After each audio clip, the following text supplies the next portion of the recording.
തദ്ദേശ തെരഞ്ഞെടുപ്പിൽ തിരുവനന്തപുരം കോർപ്പറേഷനിൽ കോൺഗ്രസിനെ നയിച്ച മുൻ എംഎൽഎ KS ശബരിനാഥൻ നിയമസഭയിലേക്ക് മത്സരിക്കാനൊരുങ്ങുന്നു.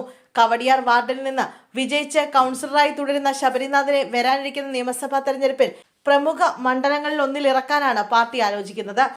ശബരിനാഥൻ മടങ്ങുന്നത് കവടിയാർ വാർഡിൽ പാർട്ടിയുടെ മേധാവിത്വത്തെ ബാധിക്കുമോ എന്ന ആശങ്ക പ്രാദേശിക നേതൃത്വത്തിനുണ്ട്. കവടിയാറിലെ വെല്ലുവിളി കഴിഞ്ഞ തവണ വെറും ഒരു വോട്ടിന്റെ ഭൂരിപക്ഷത്തിൽ കോൺഗ്രസ് പിടിച്ചെടുത്ത കവടിയാറിൽ ഇത്തവണ ശബരിനാഥൻ 74 വോട്ടുകൾക്കാണ് വിജയിച്ചത്. BJPയുടെ മുതിർന്ന നേതാവ് N മധുസൂദനെയാണ് അദ്ദേഹം പരാജയപ്പെടുത്തിയത്. ശബരിനാഥൻ നിയമസഭയിലേക്ക് മാറിയാൽ ഉപതെരഞ്ഞെടുപ്പിലൂടെ വാർഡ് തിരിച്ചുപിടിക്കാൻ BJP ശക്തമായി രംഗത്തിറങ്ങും.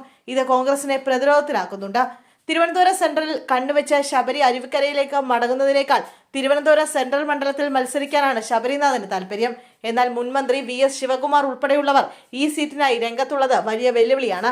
കൂടാതെ UDFിലെ സീറ്റ് വിഭജന ചർച്ചകളിൽ CP ജോണിനായി ഈ മണ്ഡലം ആവശ്യപ്പെടാനുള്ള സാധ്യതയും നിലനിൽക്കുന്നു. വട്ടിയൂർക്കാവ് മണ്ഡലത്തിൽ K മുരളീധരൻ തന്നെ മത്സരിക്കാനാണ് സാധ്യത കൂടുതൽ. തിരുവനന്തപുരം സെൻട്രലിൽ ലഭിച്ചില്ലെങ്കിൽ ശബരിനാഥനെ നേമത്തോ കഴക്കൂട്ടത്തോ പരിഗണിച്ചേക്കാം. നേമത്ത് V ശിവൻകുട്ടിയും രാജീവ് ചന്ദ്രശേഖറും എത്തുന്നതോടെ പോരാട്ടം കടുക്കും.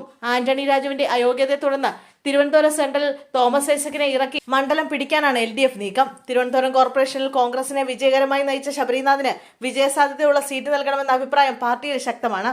വരും ദിവസങ്ങളിലെ ചർച്ചകൾക്ക് ശേഷമേ ഇക്കാര്യത്തിൽ അന്തിമ തീരുമാനമുണ്ടാകൂ.